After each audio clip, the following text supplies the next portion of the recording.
you ready?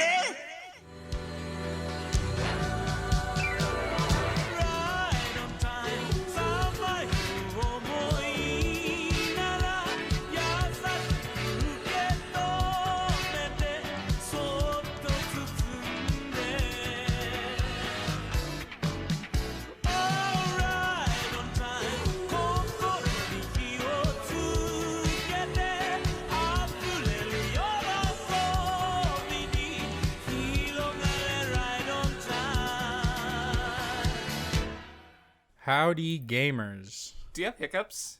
How is everyone? Is that a yes? Sorry, I got the hiccups. It is what it is. No, You're either gonna edit around it or they're just gonna deal with it. It is what it is. So, I mean, you could.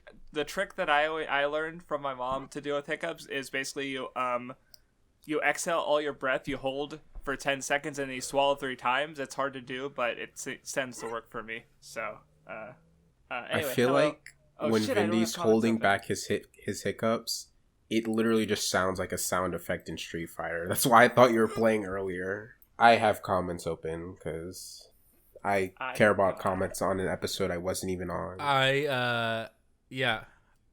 I have them. That's funny because I don't care about the comments on the episodes that I'm on. Craftsdwarf go because or not. Sorry, I'm like I don't want to read one because I'm fucking dying. You know.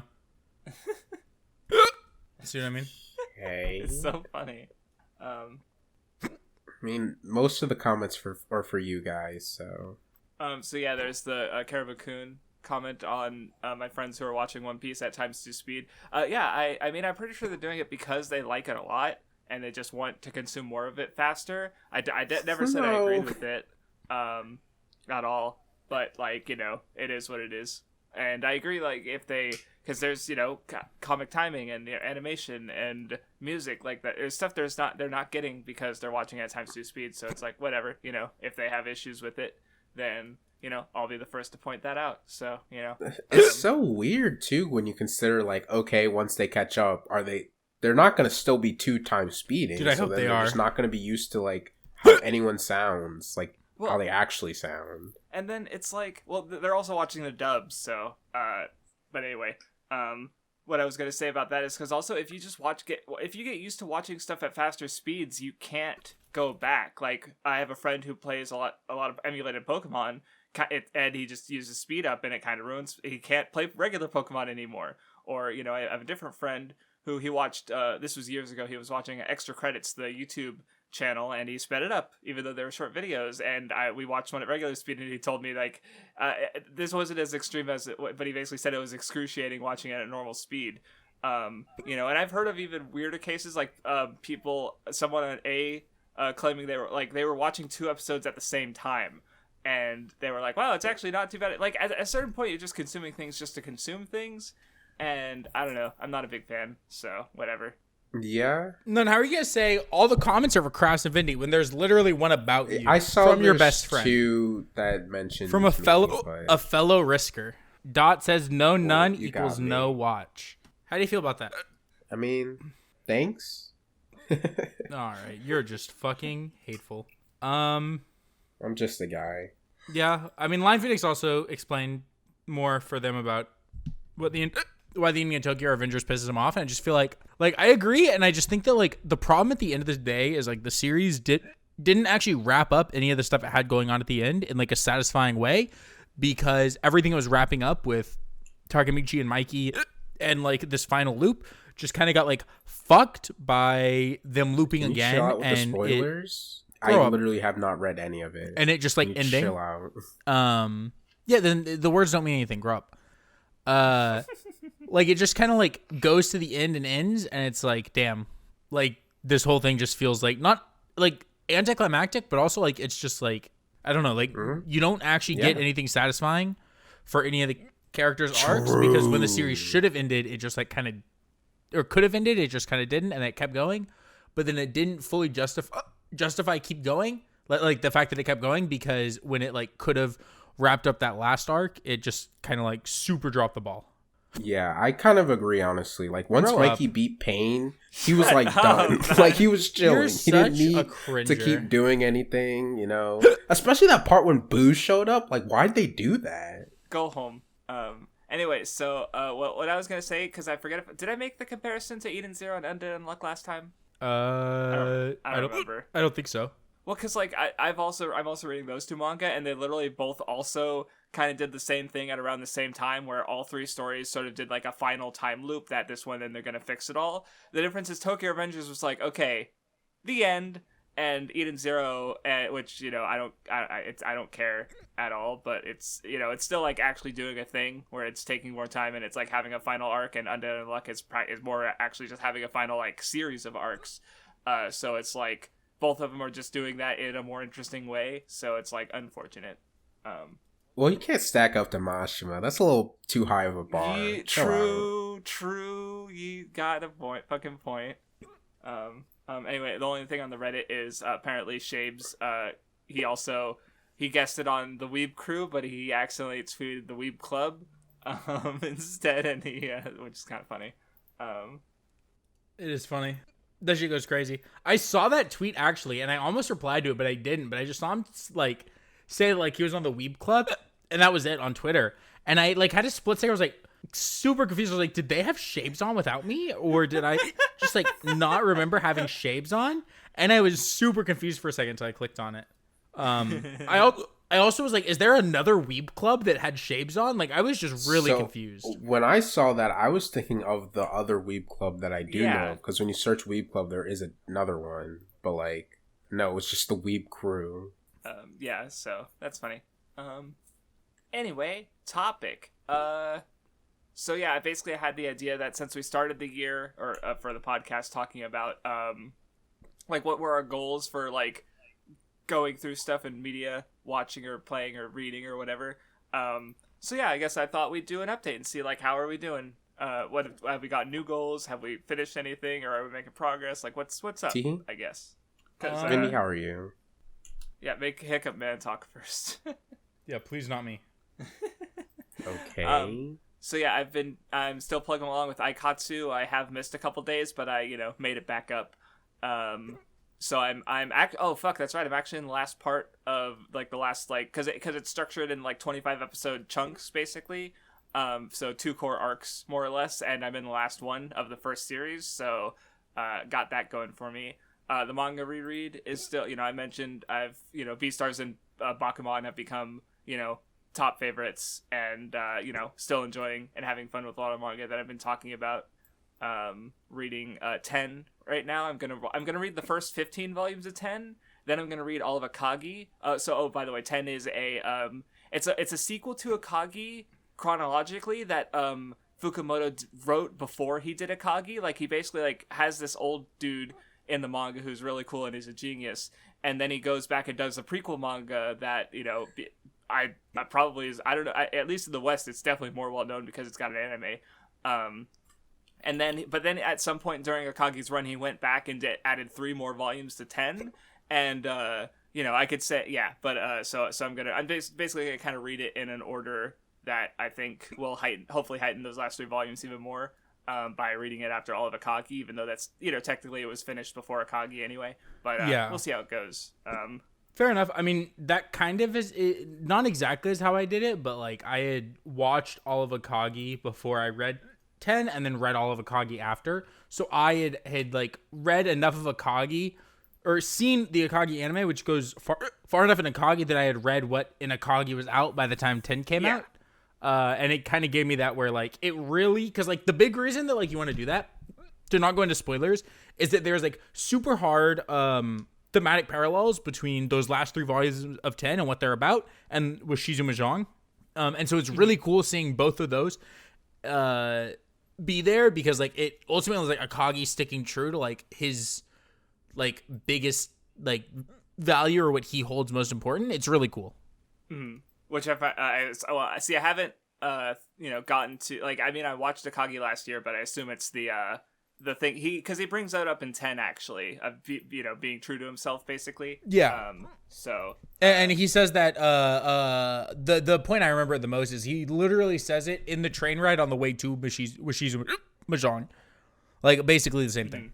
Gotcha. Yeah, which makes sense. But and then I think After that, I'm probably reading Berserk, and the other ones I have left are Kimi ni Todoke Sumire, 16 Sai, Kaiji, Ore Monogatari, Ping Pong, The Climber, Sora no Toshimono, Plunderer, Vinland Saga, and then I'm gonna end off on JoJo because that's the one I've read the most.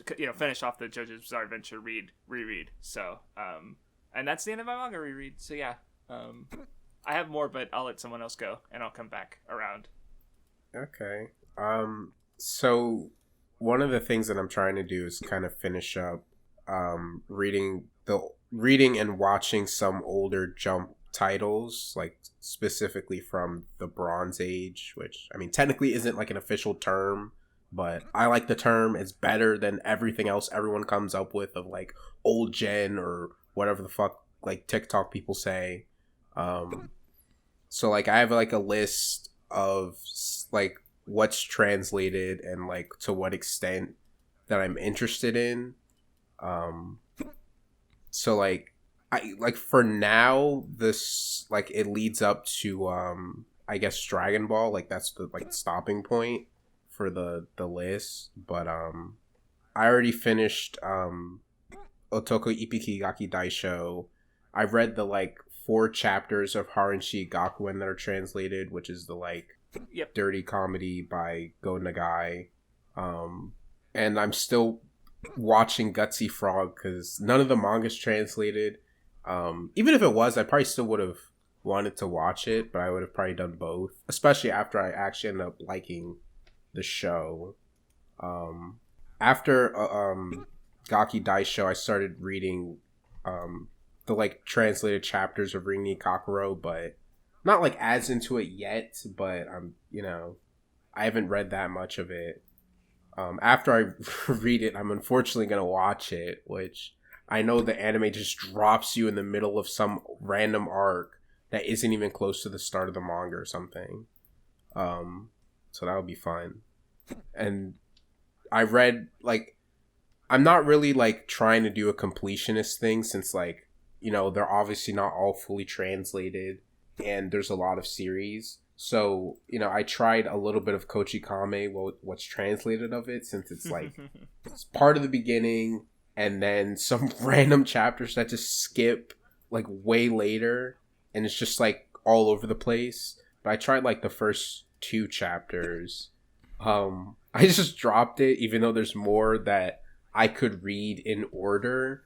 I just wasn't having fun, and it kind of fucked up my flow, because it's like, okay, I really like Gaki Daisho. It's basically the oldest battle series in Jump.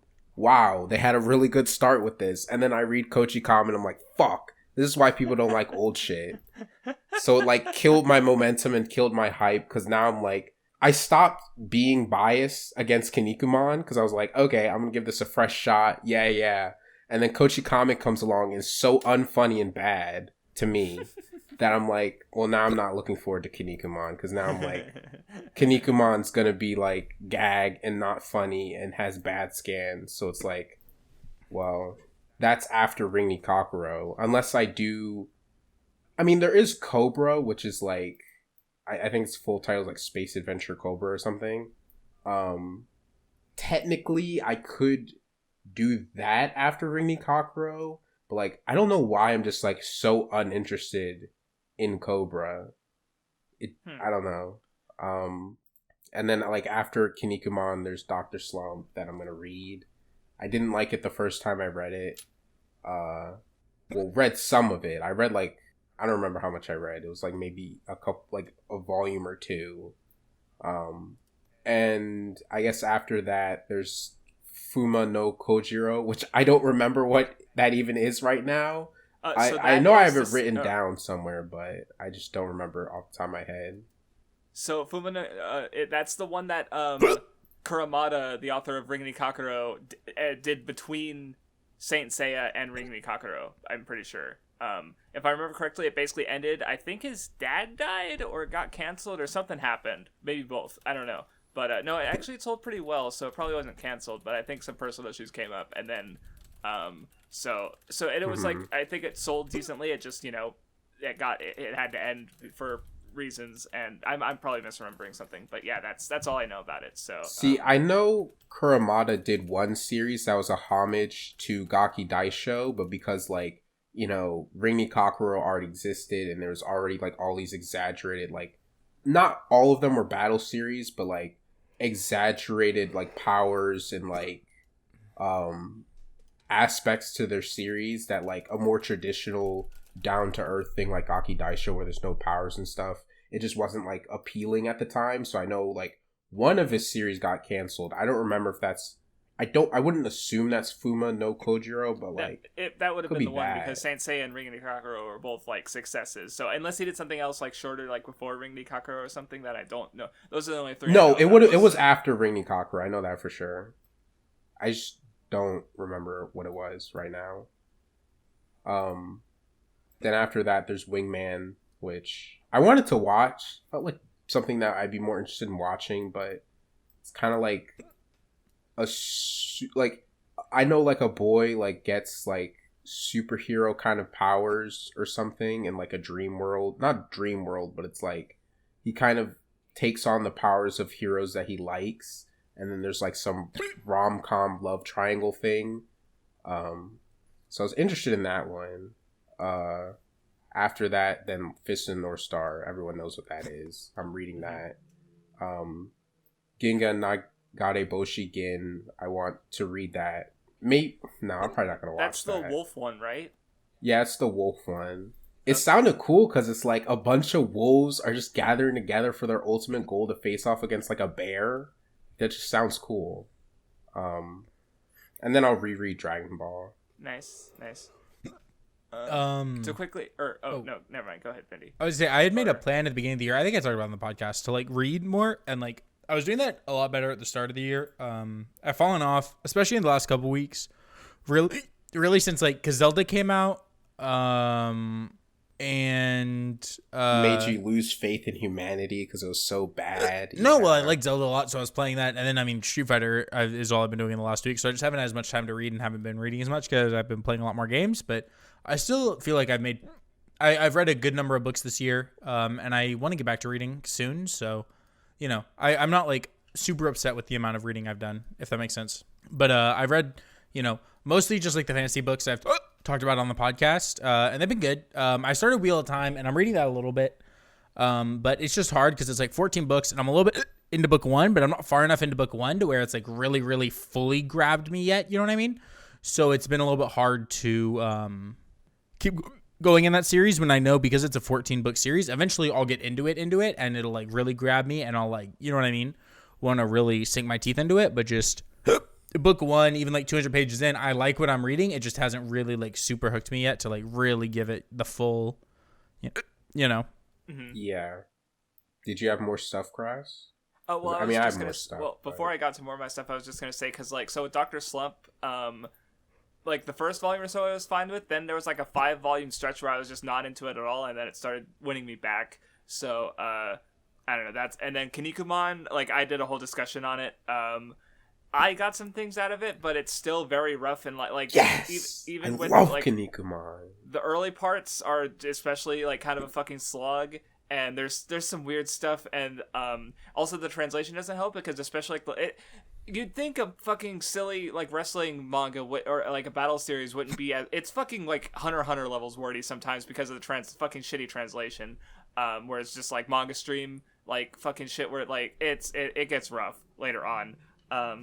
But there's still some cool things about it, and then especially now, Kinnikuman Nisei, the first part is fully translated, and the second part is almost translated, so you can, and then of course I'm not getting that far. I already know that. Yeah, not at least in one try. Yeah, no, and then there's the second part of Kinnikuman that that's still ongoing that they did after Nisei, which apparently is like the from the people who I know who've read it basically say it's some of the best shonen ever, pretty much. Like it's so. And I've seen like a couple bits of it, so like they've at least improved in the art department. They probably, I'm pretty sure they've improved in the writing department as well. So I'm interested in it, but it's like you gotta get through the first fucking 36 volumes of Kinnikuman first, and that can be a fucking slog. So yeah, have fun. Was the part that you liked of Dr. Slump when they introduced Dr. Mashirito, he's the it's Torishima backwards, basically. Yeah, I already know. I know about that story. No, he's he's whatever. So sad. But anyway, I guess to go because aside from the other thing that I'm still playing Animal Crossing. I've definitely not been playing it every day. Just because some days I just do not fucking feel like it. But I'm still making progress on. I'm mostly my goal because I've already paid the debt. My only real goal is to catch all the bugs and fish and hopefully get all the paintings. But I have much less control over that one. Basically finish the museum. That's it pretty much. Aside from that, I guess I did kind of pick up another goal-ish lately, where what happened was I don't know, I was reading about how like you can improve your sleep schedule by just not being in front of a screen constantly like an hour or two before you go to sleep. And so I tried it the last couple nights and it seemed to help. And so I just need to basically have something to occupy my time for the last hour or two of my day. So like I have like a notepad which I can write fan fiction probably and just like transcribe that onto the PC later, or it'd also be an opportunity to read books and listen to music probably because I can kind of do those without looking at a screen, so like at least for book wise I'm gonna start off with the stuff that I own, which is just some kind of weird, mostly more educational books that I bought. Like I fucking years ago when I gave a shit about being a YouTuber, I bought like 2 books on the concept of deconstruction, and so I've been reading what's the full title again? Deconstruction Theory and Practice by Christopher Norris is the one I started, and then I have another one, and then I have 2 books I was reading for research into a D&D setting I was going to make. It's Japanese, so it's also like it might help in that way. And then I have a book on it's like a Shonen Jump guide to making manga, I guess, or something like that I bought. So once I read those, I'll probably get into something more like because I have a list of books that I'd like to check out. That could be cool. But so yeah, like I said, I got a new goal. Nothing specific yet. And aside from that, I think like I have a bunch of other stuff that I've been meaning to get to, like the video game franchises that I want to round out, and one of those is I started playing Majin Tensei, so I can make more progress into hopefully getting to Shin Megami Tensei 3. So, yeah. Cool. It's cool. I mean, obvious plan for me, I gotta continue the gay assing. I did watch 2 of the commentaries today, so I'm trying to get back on track to finishing those so I can actually watch the series again. The commentaries, like especially the last 3, have literally not had anything interesting in them. Like they're not bad to listen to, and if it were in a language that I didn't have to literally look at the screen, I think they'd be fun and enjoyable. And they kind of are fun, but it's because I have to pay so much attention to it because I have to read the subtitles. It's brother, when they're talking about what they had for lunch and just most of the conversation is just random stuff, and they poke fun at that too, about how they actually didn't say anything of value in the commentary. It's part of the charm, but it's bro, oh my, I know I could just skip to specific ones or skim or do something, but I just can't bring myself to do that, so I'm still watching. The commentaries are the equivalent of when we had the discussion on our favorite kinds of fries and whatever podcast episode that was, yeah, where we talked about you want it to listen fry to the types. background, but you have to read it, so you can't just background listen to it, right? So that's rough. How did you do? Do you remember what your goals were at the start of the year? Because I do not remember. I was just wondering how you could. I have no idea. Unfortunate, because your old Shonen Jump stuff was definitely a more recent one, so I was wondering, what's your progress been? So. What episode did we even talk about that in? Was it in the back? We're back, ones. or I'm pretty sure. Since we came back. So, but it's yeah, I have no idea. And if you don't remember it, don't worry about it. So. Sorry for yawning. It's okay, Crazy Pickle. Don't say that to me. I will leave. What? I don't know. Also, it's not really a backlog thing, but because I'm not gonna really put effort into watching it yet, but I did start One Piece. I forget if I mentioned it on the show, but I started watching it. I'm like 8 episodes in, and a recap, because I'm gonna watch like everything, like not as a specific like response to like my friends or anything. Like I was already planning on doing it, where it's just like I like One Piece. So why not just like, and I don't need to rush through the story. Like I've already read it. I've read every chapter at least twice, minimum. And like, I'm not in a rush to experience the story again, because like the more that's out, the more like I could potentially get from going through it again, especially now that a crazy reveal could happen literally any chapter.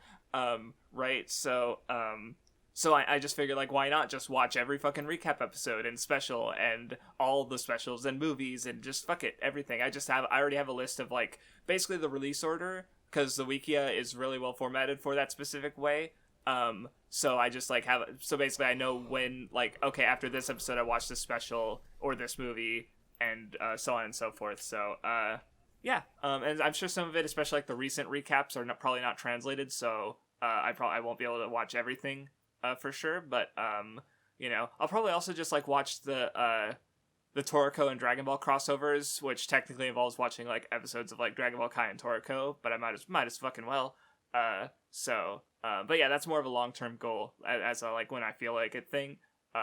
So yeah. If you guys don't have any more, I'm ready to move on. No, I'm pretty sure I have more. Yeah. So, I mean, I want to personally watch more movies. I feel like I've been slacking on that, because there was like a time where I was like doing a movie a week a while ago, or also just like watching romance movies. I want to get back to that. Not necessarily romance movies for now, because I don't really... I don't know. I'll watch some romance movies, but it's like not really I'm not into the mood for it right now. But I did watch 2 movies recently, so it's like kind of getting me back into that. And it's also just like an easier way to consume more stuff that's different from just like what I'm typically watching. Because like I don't have to dedicate the whole rest of my existence to watching an entire show. I can just watch a movie, and even if it's like very different from what I usually enjoy and I don't actually like it, I finished it, so I don't have to like suffer through it or whatever. It's an easy commitment. So that's what I'm trying to do soon. Obviously read more books. I want to do that. I started reading a little more again recently. I'm not reading the series of books that I was before. I'm putting that on pause. Just because, like, I'm usually kind of apprehensive of putting stuff on pause like that. But, like, I've read the book that I read the first book of the series of books that I'm reading, like, 3 times or whatever. And I think I remember it pretty well. So, like, I actually feel like I can not get back to the second book for a while. So I started reading 1,000 Splendid Suns, which is a book I read in school, but it's my favorite book that I remember reading in school. Like either favorite or second favorite, but probably favorite. Like I fucking love it. In the beginning, it's like, fuck, no wonder I really like this. So that's been cool. I'm sure I have like some other goals, but I can't remember them, and obviously I don't know what I said in the episode we talked about this, so I can't reference back to that. Unfortunate. Mm-hmm. Do you have any goals for the rest of the year, Vindy, or just planning to get back to books after your fucking insane Tears of the Kingdom and Street Fighter 6 bender? I don't know. I mean, no, I think I mentioned in the one where we talked about goals earlier, like, really, I feel like I don't want to have too many goals, because I just want my media like consumption and experience to just be whatever I want, whenever I want. Okay. And I don't want to try to force myself into like having one specific like, oh, I'm going to try to force myself to do this or this. I just kind of want to, take it easy and see what I'm into, see what I'm feeling. So I'm not gonna set any goals for myself. I think for the second half of the year, I'll just, take it at my pace, see what I get into, what I don't. And yeah. Nice. Cool. I wish I could do that, but I'm a broken man. Anyway, so I'm dog shit stupid and can't read. So we're not actually talking about Ocean Oko because I thought it wasn't coming out until July, so I didn't look for it. And yeah, oops. So we'll talk about it and probably episode 8 and 9 next time. So yeah. I watched episode 8. Nobody else did. I'm a big seasonal guy. The seasonal gobbler of the Weeb Club. Let's go. Spewing lies from his fucking mouth. Anyway, what'd you do? What's your backlog thingamajig? So, I actually did a lot. Well, not really a lot, but like I finished quite a bit of stuff within 2 days, at least for my standards. Like it was just kind of sudden. Like I rewatched all of Shibuya 15. Ooh. That's what I'm probably gonna talk about unless we do 2 rotations. I mean, I'm down to do 2. I feel like Vindy could even do 2, and if he wants to sacrifice what he might talk about next week. I could do 2. All right, so I'm gonna talk about Shibuya 15.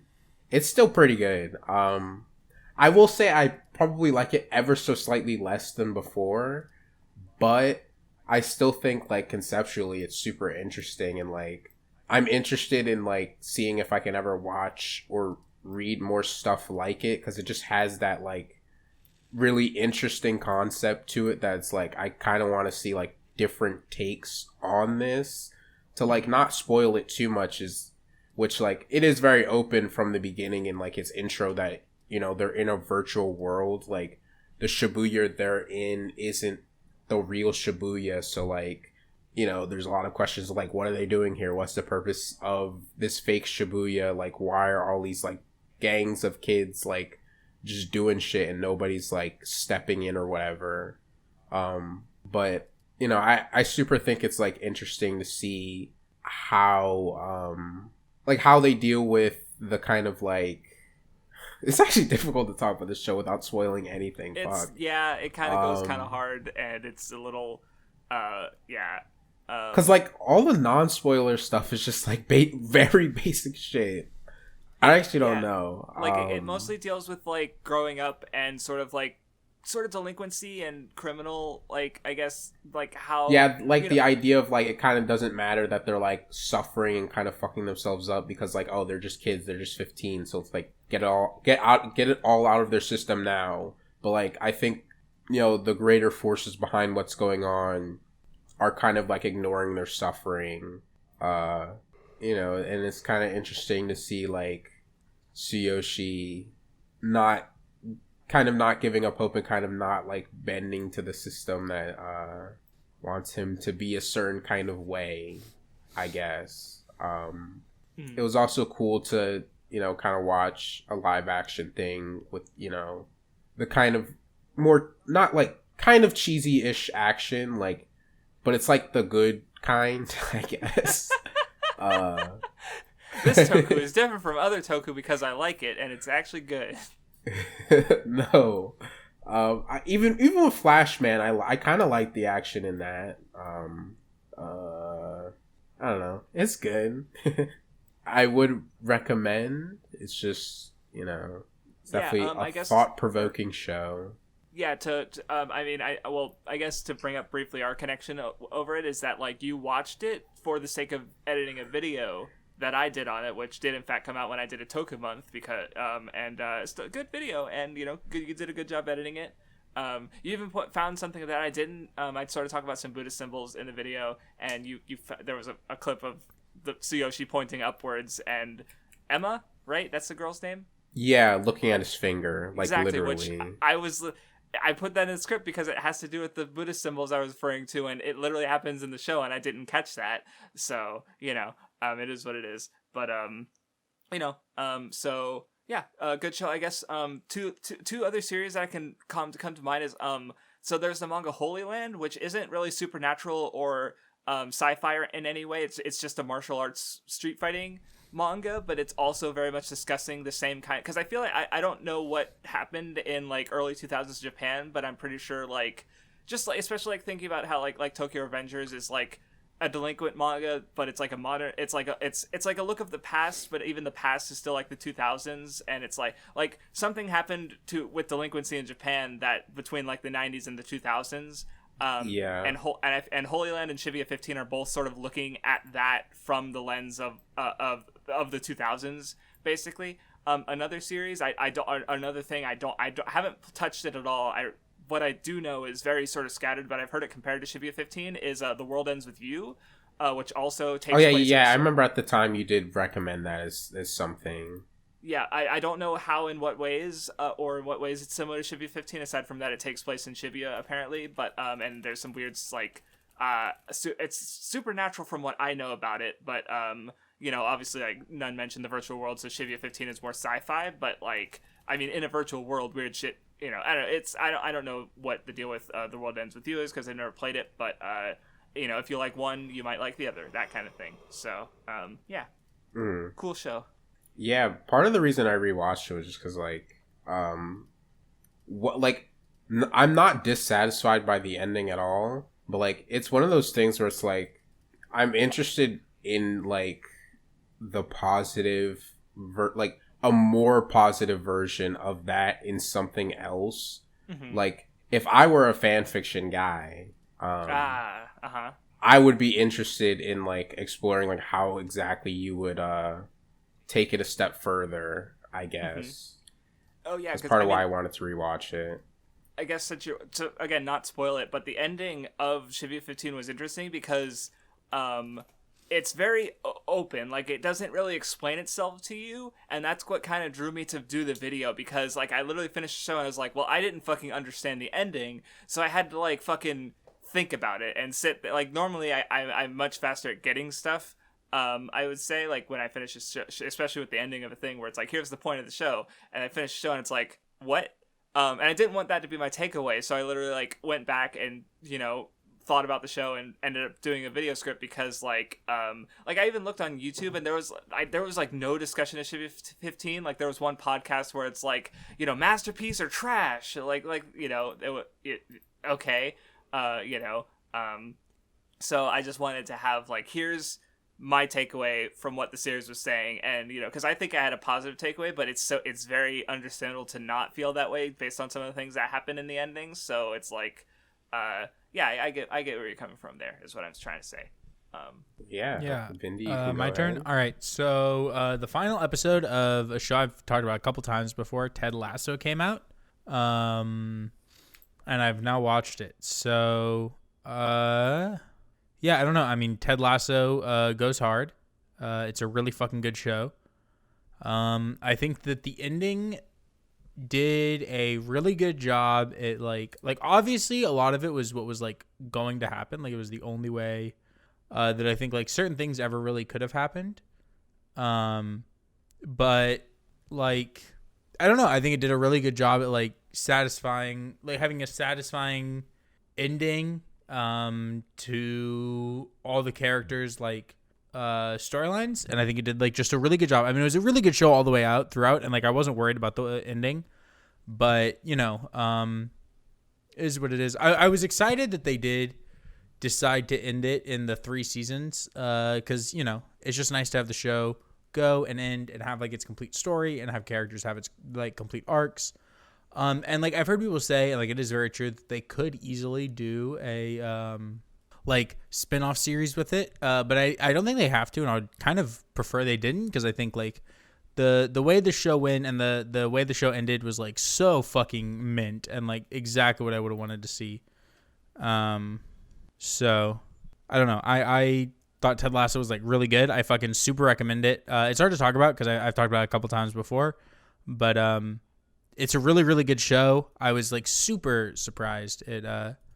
Not necessarily surprised, actually. I think that's the wrong word. I was just, like, super happy with how everything ended and glad that by the final episode, like, I didn't feel like there was anything I still, like, needed to see, and there was also nothing where, like, I was unhappy with the way it went.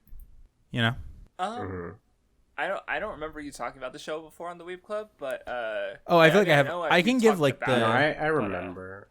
Yeah, I was just saying, I know I've talked about it, like, 2 or 3 times because I watched the show and then I, like, rewatched it and talked about it. I thought it again, but it's about the American football coach who goes to coach soccer in England, and he's, like, a really wholesome guy, and it kind of is a very similar series to, like, a lot of, like, manga, like shonen, like sports manga, or like also like teacher shit, so like GTO kind of. It's like Rookies is like the closest thing I could think of to it. And it's really fucking good. It's really like just a wholesome show where every episode it leaves you like happy and like warm and fuzzy on the inside, you know?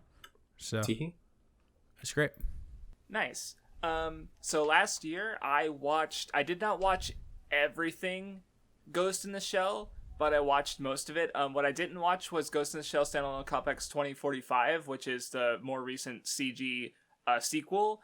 That is apparently it's not very well rated on Mal, and I even saw a tweet claiming it was the worst Ghost in the Shell thing, which shocks me that someone can say that bold-faced when the 2017 live-action movie exists. So I'm going to check it out probably next year when I finish my anime favorites rewatch. But yeah. So anyway, so the first movie is probably like still my favorite part of. So don't say still, because the first time I watched it, I did not really get that much out of the first Ghost in the Shell movie. Where I ended up liking, or I think I watched it because I liked Standalone Complex. I still like Standalone Complex, but I definitely think I prefer the first movie a little bit, where it just like kind of focuses on the most good and interesting parts of the franchise, I guess, where it just focuses on Motoko's character, and just the sort of existential conflict of how identity and being work when you can replace your body, pretty much. It just has an interesting conflict and resolution. And the sequel, Innocence, is also I definitely did not get anything when I first watched it. The movie just completely sailed over my head.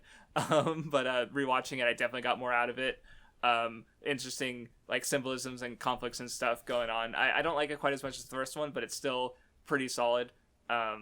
Then there's Standalone Complex, which it's just, so it's 50 full episodes across 2 seasons, so it's got a lot of stuff going on with more it's got the long running arcs, and then it's got the more individual episodes. It explores the Standalone Complex idea pretty well, to the point where it's like, even like the show is like, oh, there's standalone episodes which are just one-off episodic things, haha, and then there's the complex episodes which deal in the main plot. But gasp, the standalone episodes all factor into the complex episodes, because that's the Division 9 itself is a standalone complex, in that even when they're separate, they're still working together independently, because that's just it's neat. The second season has a really cool antagonist and interesting stuff as well.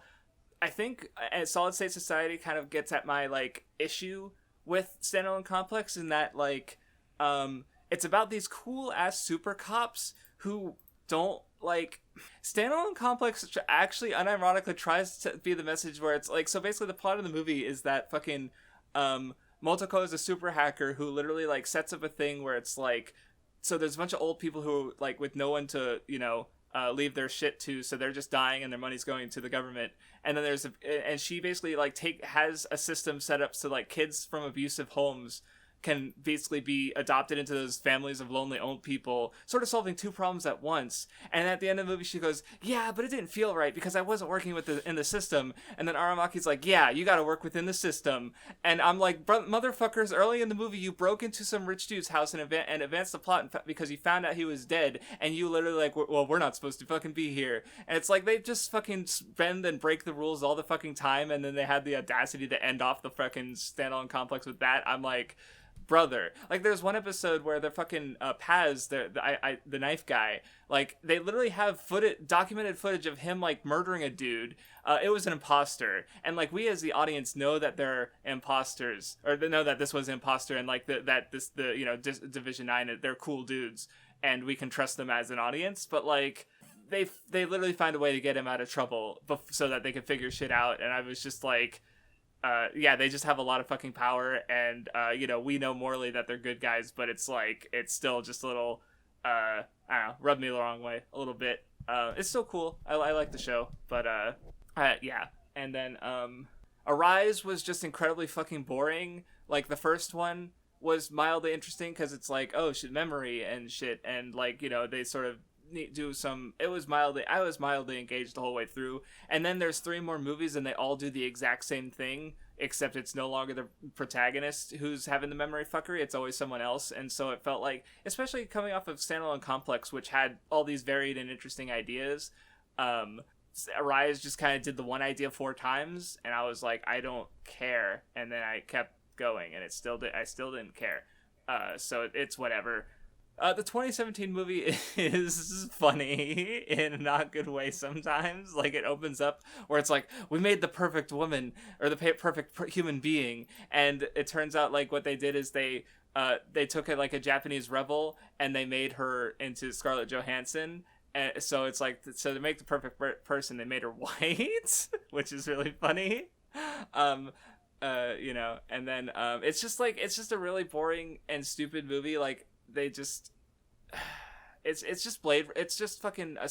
They take, because honestly, like Ghost in the Shell as a cyberpunk thing, it's not even like it doesn't have the same aesthetic of like Blade Runner, right? Of these big towering buildings and the smoky, basically, you know, Hong Kong kind of fucking shit. That, like, it's just normal ass Japan, but also everyone's a fucking cyborg. And then the 2017 movie just makes the aesthetic Blade Runner. So it just kind of just ignores one of the things that makes like, at least, you know, distinguishes Ghost in the Shell from that, you know, cyberpunk work, I guess. But I don't know, it's just boring, and it makes some really weird, baffling decisions as an adaptation on its own merits. I still think it's fucking uninteresting and boring. It's just, it's not a good movie. That's it. All right. I'm done. Nunmanji. Cool. So I rewatched Into the Spiderverse. I really fucking liked it. It's really great. Like, I'm actually like super excited to go see the fuck is the second film called? Across the Spiderverse. Yeah.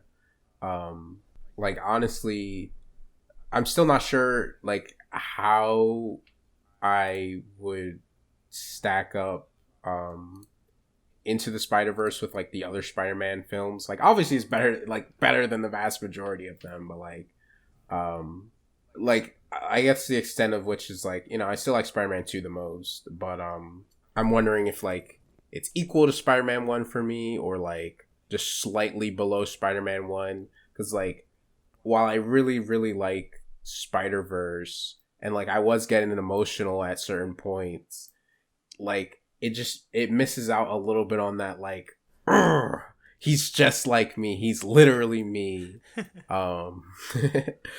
Like it's almost there, but it doesn't like quite get there for me, even if it is like really fucking cool and like really does make me think like I really like Spider-Man. Like, I just love Spider-Man. Like, after watching it, I did just want to consume more Spider-Man stuff. Like, I've been like delaying on buying a PS5 because like I was planning on doing it, but like I don't know, suddenly just lost interest in wanting to get one. But like now I'm like a little tempted to, so I can like actually play Miles Morales and like, you know, be ready for Spider-Man 2. Like the minimum I was setting now is like I'll probably get it by the time Spider-Man 2 comes out, but I may or may not get it sooner if I really just want more Spider-Man. But like, it's still really good. It's still like, obviously is visually great. I'm sure Across the Spider-Verse is even better. I thought it was super cool, like, actually seeing Miles make the suit. Like, I obviously remembered that happened, but like, for some reason it was like even cooler this time around, just that like his suit is a modified version of Peter's. Like, it literally is just Peter's suit, but like, you know, he spray painted over it, and obviously like, you know, it's an extension of like what he was doing like early in the movie. Yeah, it was really great. Makes me like Miles a lot more. Yeah, I'm super excited for Across the Spider-Verse. Like, yeah, I'm a little scared about how much I might end up liking that movie. Yeah, especially with if even Into the Spider-Verse was already like that fucking good. Yeah. See, that's why I'm gonna wait, because I'm probably gonna rewatch the first one, then watch Across the Spider-Verse around closer to when the second one comes out. The third one, you so mean? that way I can watch that. Or no, I was gonna just the second Across the Spider-Verse, the third movie in the trilogy. Yeah. Well, yeah, I mean, Beyond the Spider-Verse. Yeah, the third one. Or Beyond the. Thank you. I just knew it was a part 2. I just knew it was a part 2. I wasn't aware of what it was called. Thank you. Yeah. So yeah, that way I'll watch that one in theaters, and then I'll just so that way because if I watch because apparently it also it's I've heard it's really good, but also it ends on a giant fucking blue ball because it's like there's literally a part 2, so it's like go fuck yourself. So yeah, I'll wait. Peter B. Parker is the fucking goat. Like I like even just in this movie, I really love him now. Like now I have to see Across the Spider-Verse because like him, you know, obviously just like starting to care again about being Spider-Man, and then the moment like he sees like not his MJ but the other MJ, but like, you know, that funny moment where he's like kind of getting his feelings out even though it's like she doesn't know you, and like, you know, like I don't know, I really want more of that Peter, like just from like the little stuff he got in this movie. Like he's definitely an extremely memorable take on Spider-Man, especially like, you know, there's obviously like depictions of when like Peter gets into like slumps and stuff, but like his was obviously like a lot longer than most, so like he's just kind of, I guess, the most interesting in that sense.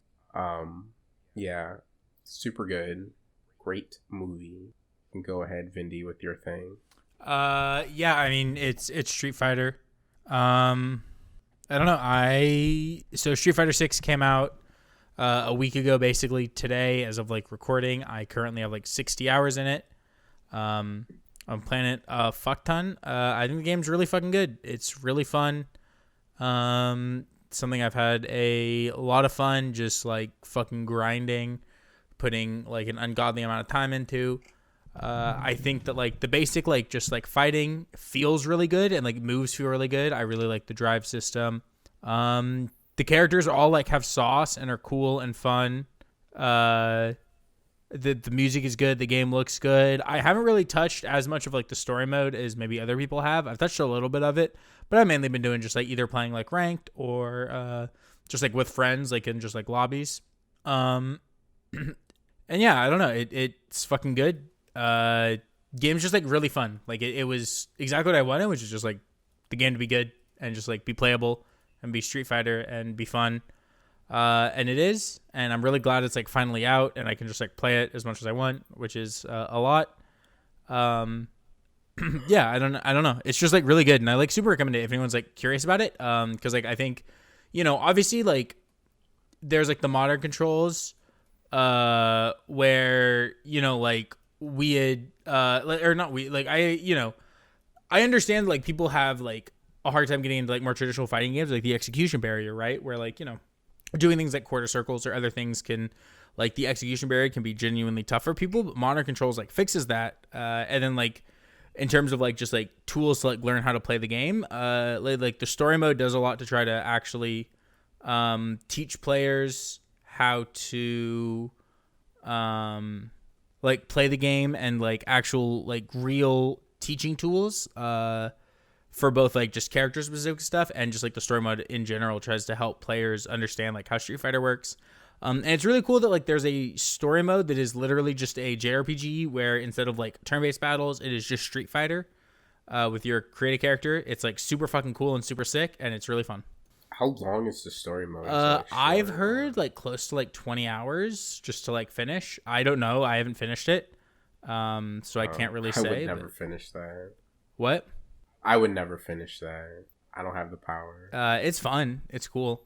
It's goofy running up to random people on the streets of Metro City and just like hitting them with like a fucking Shoryuken or like spinning bird kick, and it's like, okay, we're fighting now because I just like ran up and hit you with a Street Fighter move at fucking Mach 200. Okay, that sounds pretty great. Yeah, it's fucking great, and you just start a fight and you just beat their fucking ass. Nice. So a little while ago, I finished my first playthrough of Fire Emblem Three Houses. I did the Blue Lions route, so the Azure Moon ending. I have played some Fire Emblem before. I played the ones that came out on Game Boy Advance, which was 7 and 8.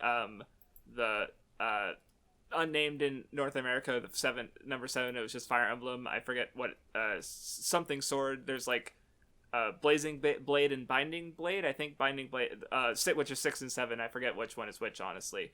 And then Sacred Stones, which was number 8. I never finished any of them because I was very like perfectionist, and if I lost someone, I'd reset. And so around like level 15 in both games, I hit a wall and I just, could never beat it basically. So I finally finished a Fire Emblem game. I did play on the difficulty where your characters die, but also they literally give you a rewind. So it's like I couldn't even. So I ran into like one situation where I had to rewind like multiple times to get out of it with no one dying. I think it was fucking Ash, you fragile bitch. No.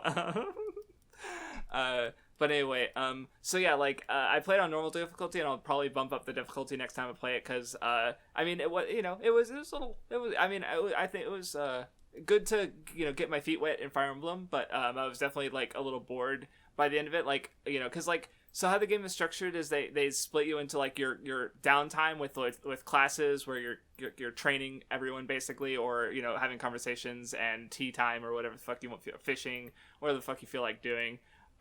You can do extra battles during the that downtime, but they're optional. By the end of the game, I was just literally skipping all the downtime because I was just like, I've been playing this game for 3 months. I want it to be over, please. Just because I couldn't really find a lot of time to play it due to some other stuff that was going on. But I did like the game quite a bit, and I definitely think what made the game for me was like I really liked the cast of characters. Like Vindy, you said you really like the Golden Deer, right? Yeah. I think. And how are you feeling on the black or the fucking? They're okay. The most interested, the people I like the most, I had already recruited in a previous playthrough, so they're a little lame. But I think the Blue Lions, a lot of them look super cool, and I am excited to eventually play that house. So yeah, like what I can say is like I was really surprised at how much I liked I think I like legitimately all of them. I did, I guess, a kind of purist run where I really didn't recruit that many other characters, and the ones I did were from like the neutral characters like Cyril. I don't fucking remember. I don't remember how to pronounce the name. I'm just being a dick. Flane, Seteth. So the character I did not recruit anyone from the other two houses. But like I just really like, so I think I just kind of fundamentally like the support conversations, and what I realized is because I also like the same kind of so Danganronpa has the free times where you as the main like perspective character just have these little side conversations where you talk to the other characters and you learn more about them, and some of them are funny and some of them you get more backstory and whatever. So Fire Emblem has that, but then it also has support conversations where like everyone has the ones where they have with each other, and though like getting a bunch of those after a mission and just like having these funny ones or these more serious ones, and like piecing together everyone's like individual stories and how they relate to each other and these different dynamics, I was like, whoa, okay, like it was just like there's just so many good, like some of them were just silly or non-consequential or just like fine, and then others of them like I just like, I'd see like there's this one funny one where one of the characters who's a womanizer, and one of the girls who knew him as a kid just fucking like airs out his dirty laundry in the public where everyone can hear. It's like, you hit on my grandma, and he's like, she was a sweet lady or something. Like it just fucking, it was funny as shit. And then it turns around where it turns out, and then a different support conversation he has with another character, and he's talking about how the reason he acts like a shit is because he expects all the women who are coming after him to just want his, because he's got the characters all have crests, not all of them, but like they're basically inborn traits that denote sort of royalty, and so like having a crest is beneficial to a family and allows them more power and status and connections, basically. So he's just kind of used to that aspect, like because he has a crest that he just expects all the women to not be interested in him at all, so he kind of acts like a shit because it's what he wants to do, and it kind of helps keep the shitty ones away. And he's just super cynical. He's actually like kind of cynical, and it's like just interesting characterization. And then there's some other, like there's one character who has like a dead older brother who that is super affected how he sees his life, and other characters knew him and maybe are more positive towards him than he is. And then like there's one character. It's just there's so many like layers and webs going on that just it was really cool and engaging to see how these characters were interacting with each other, and some of them have issues with each other, some of them are friendly. It was, I don't know, it was really fun just getting to know these characters more. But to the point that I honestly kind of cared more about the support conversations than I did the actual story, because like an unfortunate limitation, I guess, with how just the game is structured, because like what I kind of realized is, because I was even like poking around at some CGs and I saw like you can romance like basically all the characters pretty much, and you know it ends off with just little text explaining like what happens to some of the characters, and you know which characters married which ones, and I just sort of realized like you know it's probably you know something that's inherent to JRPGs, but and RPGs in general, but I just kind of hadn't clicked with me in the same way before. Is that, you know, I mean, I kind of talked about it a bit, but it's still like, you know, you're making your own story, and which I don't know, feels obvious to me now, but for some reason I don't know. And so like just the game having all of these options, and like, because you know your characters can die, and that can be part of your story, where like, oh, this bitch just fucking died, and no one can talk to him anymore. You know, I don't know how the game like reacts to that. Like, do they get any kind of send off or not? Probably not. You know, but like obviously they can't have any bearing on the main story because everyone can possibly die except for like the important characters. And then honestly, I don't know what it is. Something about the presentation was just a bit lacking for me. Like the cutscenes, I don't really care for. The CG, the fucking voice acting, and like you know, stuff actually was like better than the CGs. So like when I have like fucking Dimitri losing his shit in the voice and his CG is just a stoic face, I'm just kind of like taken out of the moment a little bit. Yeah. You know, so even though like the core conflict is good, like, you know, I describe it as like a law chaos thing between the two conflicting houses, and then the third one is presumably a neutral side, because how you describe them to me, Vindy, is they're the ones who actually give a shit about the other important things that are going on, while everyone else is sort of caught in like a civil conflict, basically. Yeah. So the Blue Lions are the law route, basically. So there's some like, the church is kind of fucking a little sus. That they're the Garreg March, where the sort of main group, where they're a little extremist, I guess. Which you know, so even only getting the law perspective, I still like understood. You know, they did do a pretty good job of making like the more antagonistic one, I guess, reasonable, at least understandable, even from my perspective. So I'm very curious as to how I'll feel going through that route, because the character involved is also on the contentious side. Like I literally knew of that name well before I touched the game because of how much conversation there was about them. But yeah, it's you know, I had fun with it. Yeah, it's looking cool. forward to playing more routes and getting more, especially like if I like the other two groups of characters as much, you know, even closer I do as the Blue Lions, then I'm gonna be eaten. Yeah, I think at least the supports, Golden Deers are as likable. I think there's some likable people on Black Eagles. I don't think they're overall as good, but unfortunate. But yeah, still a fun game, and I liked it. So yeah. All right. What are we going next time doing? Maybe, but words are hard. I have no fucking clue what I'll talk about. No goddamn idea. Yeah, actually, I don't either, because I will, like, I mean, maybe I'll talk about the first, like, 15 volumes of 10, which are, like, 100% the least interesting part of that entire, like, group of manga that I just talked about earlier. But, because that's the only thing, because Akagi is 43 fucking volumes long. I'm not going to be done with that for a little while. I'm not going to be done with Aikatsu. I have one other thing from, like, my backlog of things I can talk about. So, aside from Guardians 3, though, I have no fucking idea what I can talk about. So, I'll figure it out. None? Not sure. Big sad. All right. I mean, okay, I guess you don't have that much to say about like Gutsy Frog or anything yet. So I don't know. I'm not going to be finished, so no. Oh, I don't. Is it even? Is it the anime translated? All of it, or? No, but it has 22 episodes off the top of my head, and then the movie that I think is for the sequel series, but I'm still gonna watch it anyway. Okay. I mean, I think the worst that can happen is you don't recognize a character or two. So, but yeah, cool. All right, I guess that covers it. So, thank you all for listening, and we will see you next time. All right, adios.